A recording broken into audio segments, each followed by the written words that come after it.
O Consolador, um livro de Francisco Cândido Xavier, pelo Espírito Emmanuel, editora FEB.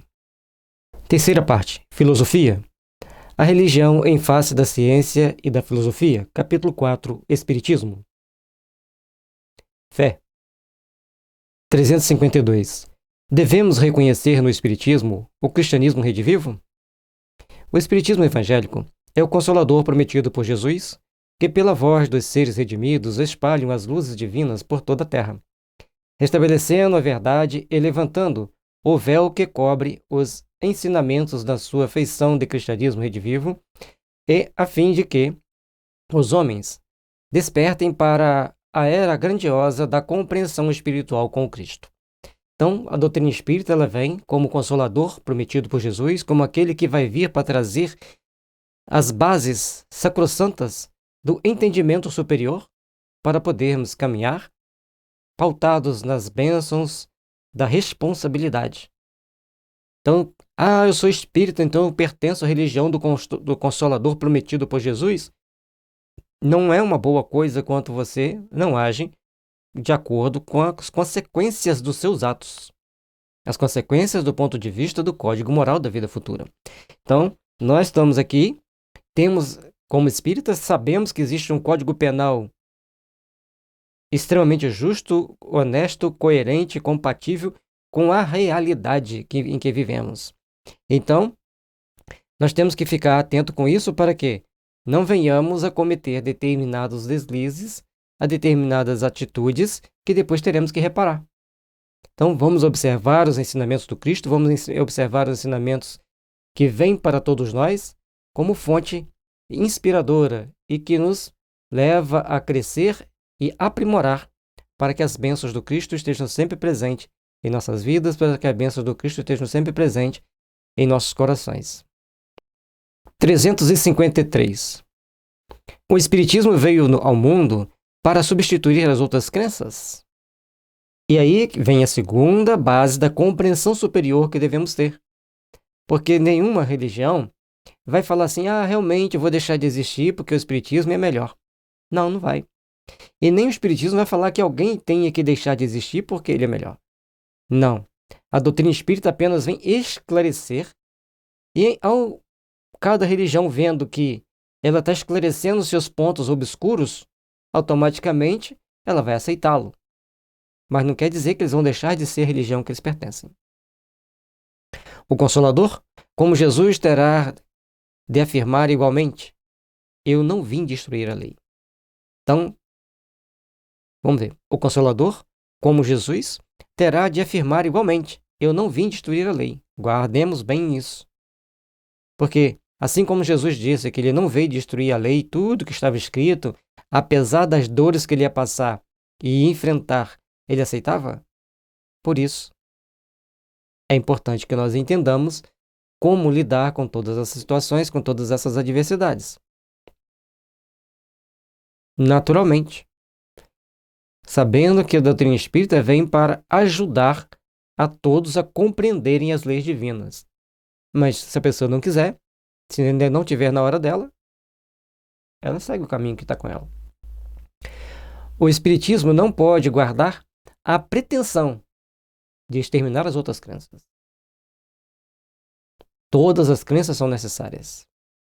Parcelas da verdade que a sua doutrina representa. Mas, sim, trabalhar para transformá-las, elevando-lhes as concepções antigas para o clarão da verdade imortalista. Então, conforme dissemos antes, a doutrina espírita vem trazer esse aclarar do entendimento para que todos, sob as bênçãos do Cristo, possam começar a entender. Porque lembre-se que de todas as religiões, a doutrina espírita tem uma parcela das suas verdades. Budismo, hinduísmo, o catolicismo, do protestantismo, que foi a que deu origem à doutrina espírita, para quem não sabe. Então, nós temos que começar a compreender de uma forma maior, de uma forma mais abrangente, todos os ensinamentos que o Cristo trouxe para nós, para esse conjunto de propostas, esse conjunto de ideias transcendentes que nós temos que procurar vivenciar. Então, lembrando bem, a doutrina espírita ela não veio para criar problemas para as outras crenças, pelo contrário, veio ajudá-las a compreender pontos obscuros e assim transformar toda essa obscuridade para os clarões da imortalidade, de uma verdade imortalista, de uma verdade que perdurará para sempre. A missão do Consolador tem que se verificar junto das almas e não ao lado das gloríolas efêmeras dos triunfos materiais, esclarecendo o erro religioso onde quer que o encontre e revelando a verdadeira luz pelos atos e pelos ensinamentos. O espiritista sincero, enriquecendo os valores da fé, representa o operário da regeneração do templo do Senhor, onde os homens se agrupam em vários departamentos, em altares diversos, mas onde existe um só mestre, que é Jesus Cristo. Gloríolas, né? São as pequenas glórias do mundo. Nós não queremos isso. Não queremos ser melhores, como dissemos antes, apenas temos que ter a consciência de que somos mais responsáveis pelo aquilo que nós sabemos, pelas informações que nós temos. E aí nós temos que procurar nos esclarecer de todos os erros, de todas as falhas que possamos estar cometendo, possamos cometer, e procurarmos caminhar com segurança. Então, onde quer que a gente estiver, que a gente procure encontrar a verdadeira luz, os verdadeiros ensinamentos, e devemos ser o mais sincero possível dentro daquilo que estabelece-se para o processo de crescimento, para o processo de aperfeiçoamento e de melhoria para a nossa evolução. E assim, entendendo que as bênçãos do Mestre vêm para nós como ensinamentos sagrados para compreensão superior, devemos então procurar agir e procurar entender as nossas responsabilidades. Procurar saber agir com fé, representar o bom operário que faz o serviço bem feito. Com todos os nossos serviços, todos os nossos segmentos de trabalho devem ser um serviço bem feito, um serviço feito com amor, com responsabilidade. E assim nós estaremos construindo sempre uma manhã de paz e de luz para todos nós, para todos os empreendimentos que vem até nós, que vem ao nosso encontro, que nós temos que realizar. E os homens se agrupam em vários departamentos, assim como no setor político, econômico, social, industrial e tantos outros também no religioso.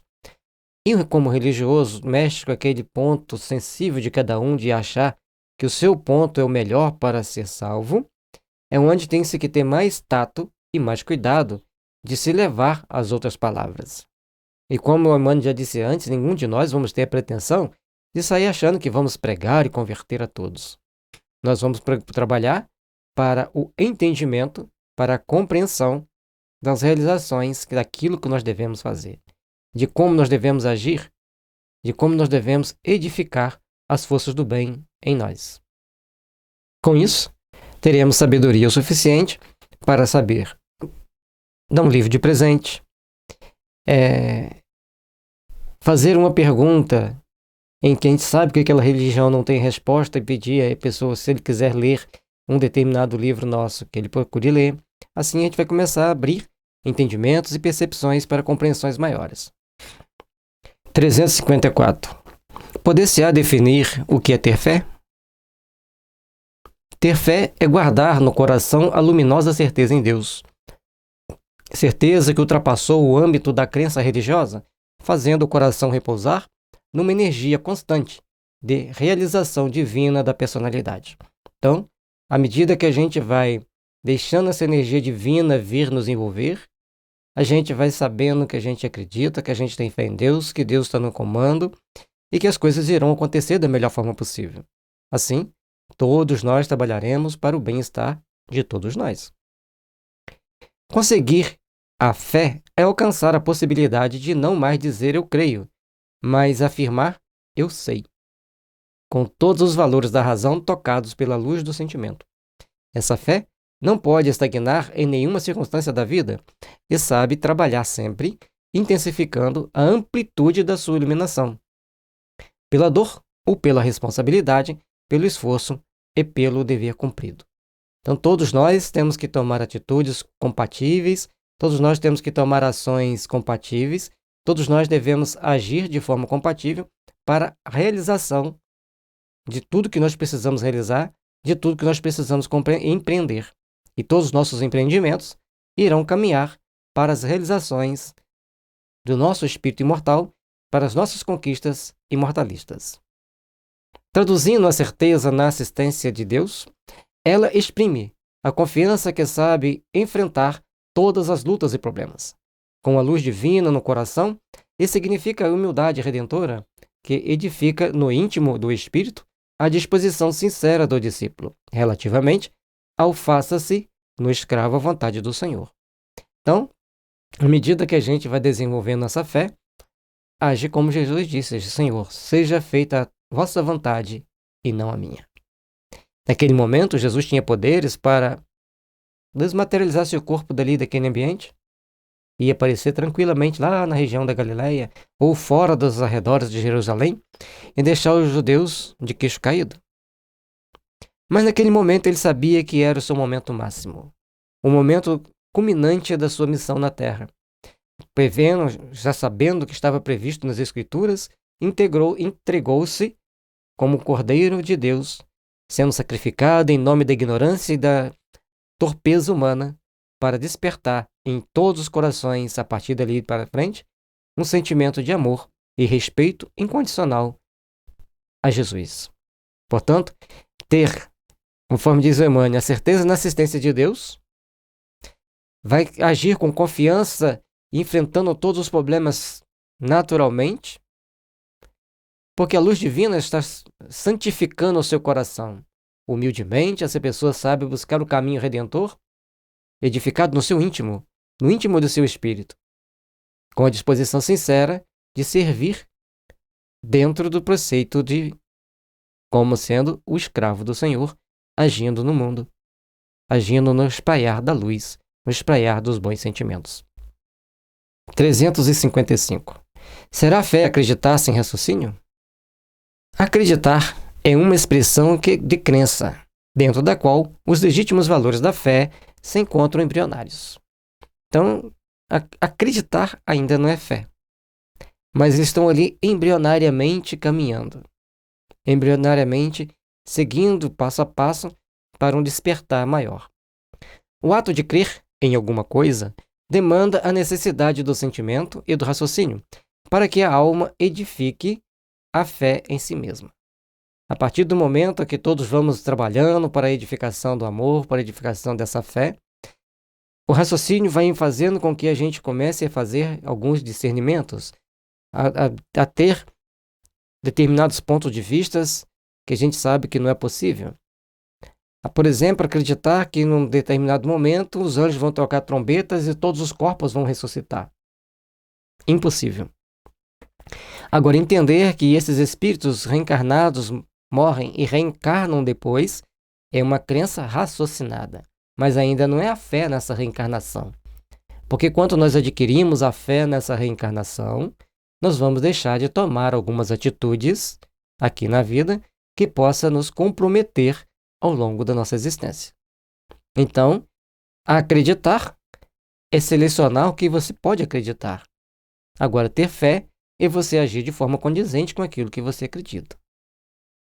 Admitir as afirmativas mais estranhas, sem um exame minucioso, é caminhar para os desfiladeiros do absurdo, onde os fantasmas dogmáticos conduzem as criaturas a todos os despautérios.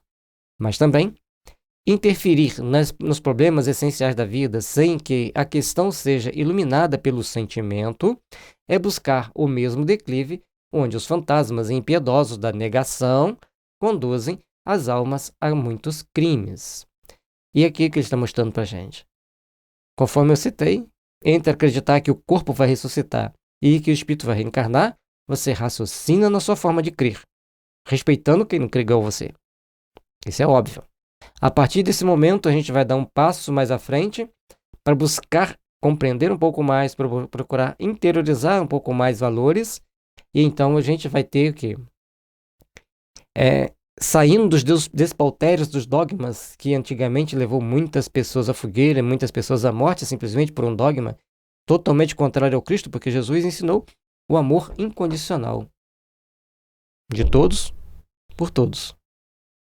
A partir do momento que nós começamos, então, a agir de forma condizente e compatível com essa fé, com essa crença superior, com essas ações mais edificantes na nossa existência, então nós estamos indo acima dos problemas diários das pessoas, nossos de cada dia, para começarmos a adentrar um mundo cheio e repleto de uma nova iluminação, do conhecimento, do saber, mas com muito sentimento desenvolvido.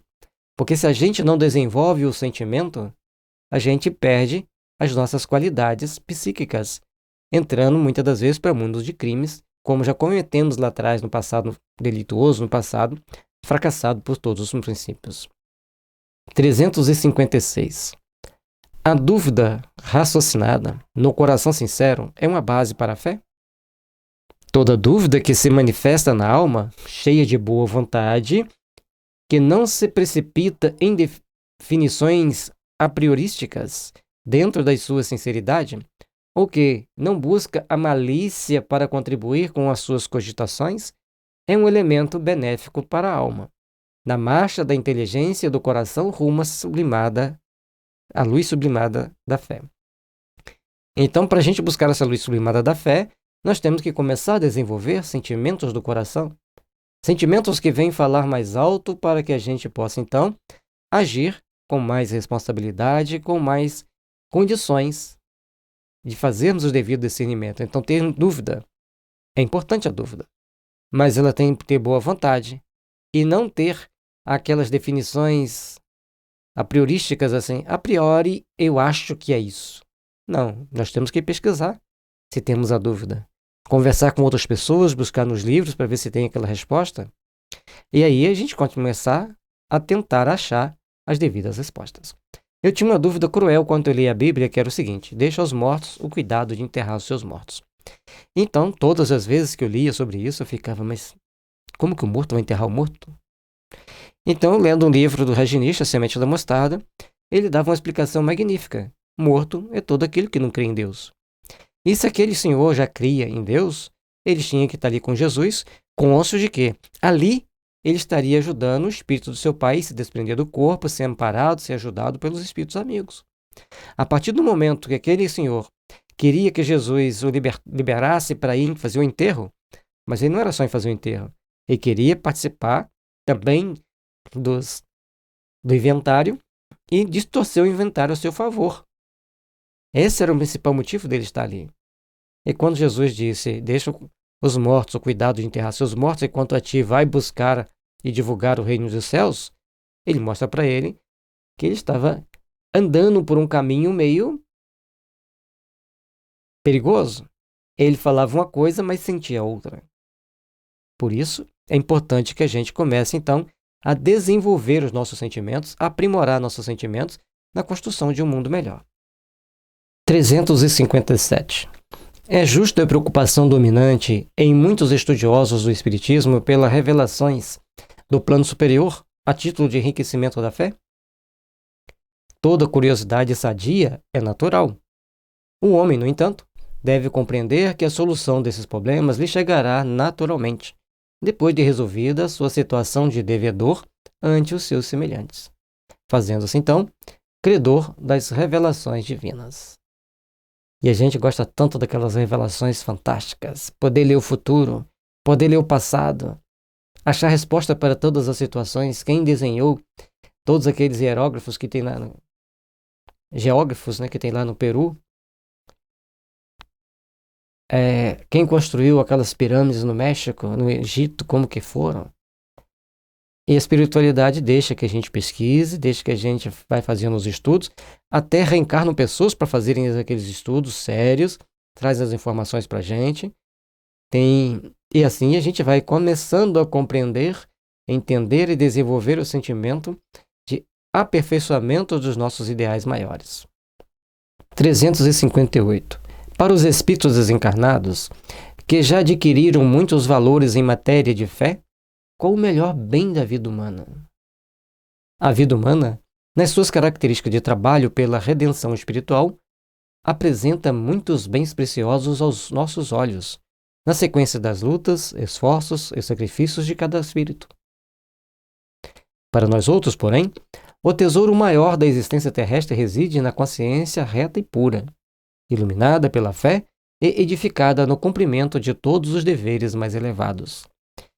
Olha que interessante. A vida em si já é a grande dádiva que Deus nos ofereceu. É uma oportunidade de trabalho para a redenção espiritual. É oportunidade de trabalho para o nosso crescimento, para o nosso aprimoramento. Tudo na nossa vida depende de como estamos agindo e interagindo conosco mesmos. Agindo e interagindo para obter resultados melhores, maiores e mais edificantes ao longo da nossa existência.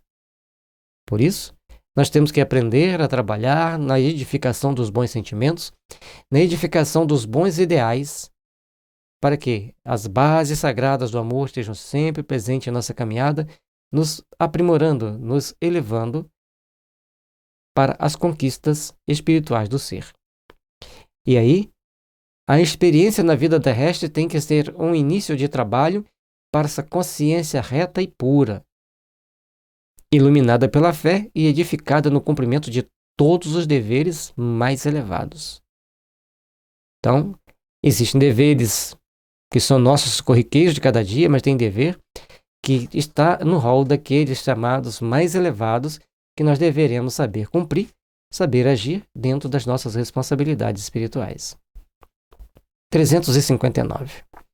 Nas cogitações da fé, o espírito encarnado deve restringir suas divagações ao limite necessário às suas experiências na Terra? Pelo menos é justo que somente cogite das expressões transcendentes ao seu meio, depois de realizar todo o esforço de iluminação que o mundo lhe pode proporcionar nos seus processos de depuração e aperfeiçoamento. Portanto, nós devemos fazer as nossas cogitações, tudo bem, mas as expressões transcendentes do nosso meio, daquilo que nós podemos entender de como estamos vivenciando, é que vai fazer com que a gente se ilumine, que a gente transcenda, que a gente busque expressões maiores, que a gente busque conhecimentos maiores e entendimentos maiores para que as forças do bem sejam a base da edificação da luz em nossa caminhada. Trabalhando assim, faremos com que cada um de nós, passo a passo, busque a nossa iluminação, busque a nossa melhoria, busque o nosso aperfeiçoamento. 360. Qual deve ser a ação do espiritista em face dos dogmas religiosos? Os novos discípulos do Evangelho devem compreender que os dogmas passaram, e as religiões literalistas que os constituíram sempre o fizeram simplesmente em obediência às disposições políticas do governo das massas. Então, a questão dos dogmas, se a gente for estudar por que existiam todos aqueles tantos de dogmas, tinha uma motivação política na manipulação das massas, na geração de receita para a própria igreja. Então, tinha um conjunto de ações que iam sendo tomadas, que iam sendo feitas para criar mecanismos, criar ações que trouxesse para nós limites. Se estava certo, se estava errado, não somos nós que vamos julgar nesse momento. O problema é que criava-se o dogma e esquecia da pureza do Evangelho, daquilo que se deveria fazer em prol de uma boa prática do Evangelho. Dentro de novas expressões evolutivas, porém, os espiritistas devem evitar as expressões dogmáticas, compreendendo que a doutrina é progressiva, esquivando-se a qualquer pretensão de infalibilidade em face da grandeza inultrapassável do Evangelho. E aí, ele cria até uma palavra diferente, né? Inultrapassável, que já não vamos, ninguém vai ultrapassar o Evangelho. Por isso, a doutrina espírita deve levar sempre a expressão de compreensão, de fé, e uma coisa que ela é progressiva. A doutrina espírita não se estagna, não fica parada. Não, as coisas são assim mesmo, tudo deve acontecer por causa disso mesmo. Mas Não. A gente tem que ler a doutrina espírita, tem que estudar a doutrina espírita e saber que ela é progressiva. Mas progressiva no entendimento dos fenômenos, progressiva no aperfeiçoamento do nosso entendimento. Não é progressiva que ela vai estar sempre mudando, a menos que aquilo esteja errado. Então, é o impulsionar para crescer, para o progredir, que nós devemos procurar observar. 361. Na propaganda da fé, é justo que os espíritas ou os médiuns estejam preocupados em converter aos princípios da doutrina os homens de posição destacados no mundo, como os juízes, os médicos, os professores, os literatos, os políticos, etc. Os espíritas cristãos devem pensar muito na iluminação de si mesmos antes de qualquer prurido, no intuito de converter os outros. Então nós temos que divulgar a doutrina, mas não querer converter. Ninguém vai querer converter. Ninguém consegue converter a menos que o outro queira ser convertido. Ele quer entender a doutrina espírita. Se eles nos perguntem, expliquemos aquilo que estiver dentro do nosso alcance de conhecimento e de saber.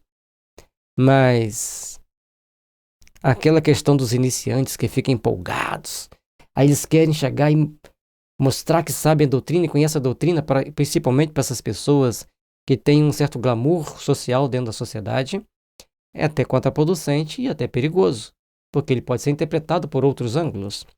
Então, primeira coisa, vivenciar a iluminação que a doutrina espírita nos permite dentro de nós mesmos.